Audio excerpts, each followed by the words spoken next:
bonjour. A festive bonjour, in fact, given that it's Christmas.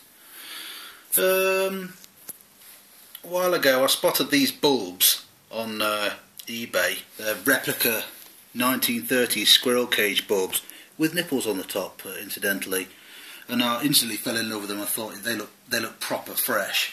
And obviously, as you know from several of my other videos, if you've watched them instead of just watching that one, I'm really into Bakelite. Bakelite is one of the first thermosetting resins, probably the original plastic, in fact, and it often has this very lovely mottled, sort of almost like a wood effect finish to it.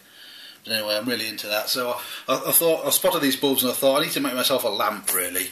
So I spent a while looking for a Bakelite box that was suitable, because obviously, because Bakelite's moulded, there's really no excuse to not make it with fancy patterns and just make it look really elaborate. But if you get a box with a fancy pattern on it and drill holes in it, it's going to look like crap. So I spent a while looking for a plain box, and this one was originally probably 1930s or 40s Cigar box. Very just classic lines, almost like a casket of some kind. That sounds a bit like coffin, but anyway, yeah. So I found this and set about turning it into a lamp. Quite a simple thing to do, really, just a case of chopping some holes in it and gluing some things on the inside. I'll show you the inside in a minute, actually, so I won't go on about it now. There are two controls on it, both rotary power and dimmer. These knobs are off a radio originally, I would imagine, looking at them. I got them from a guy in America, ebay.com, and they've not been damaged in any way, so if anybody spots them and goes, "Oh, those are off a Echo Radio prototype and they're worth £1 million each," then they've not been damaged. So you can just contact me with your PayPal details or what have you.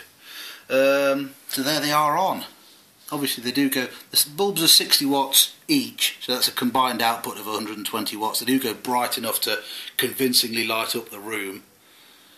But with a fancy filament like these have got, you've really got to have them dulled down, or dimmed, as non-idiots say. I think they look really nice.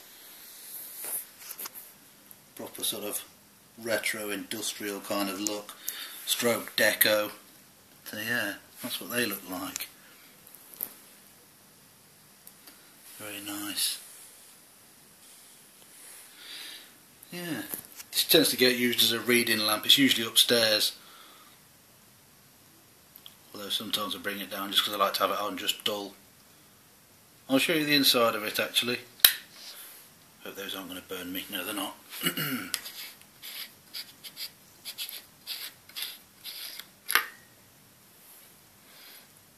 Roly bulbs.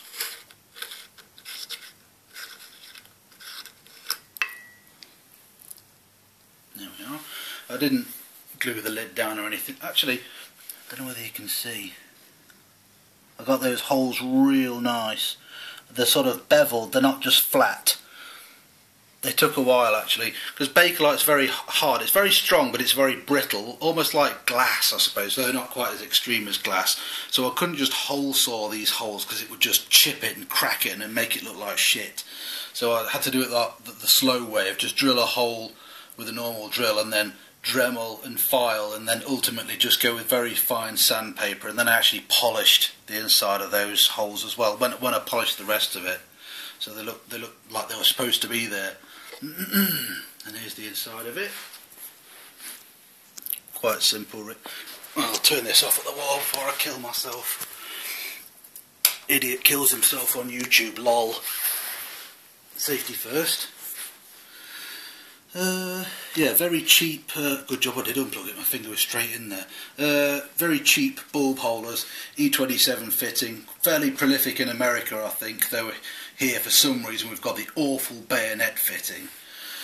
But anyway, yeah, because they're so cheap, you may notice on these wooden frames which I made, they're all epoxied in there. I put these little foam bits under the inside. You may have noticed that the bulbs were canted outwards. I was looking for that sort of look because they go in line with the curve of the lid. But because these are so cheap, I couldn't rely on them being sort of accurately made, so those are there so I can either tighten that screw down or loosen it to sort of adjust the angle of it with the resistance from the foam. I cheated with the dimmer because that's one of those, because I couldn't be bothered basically.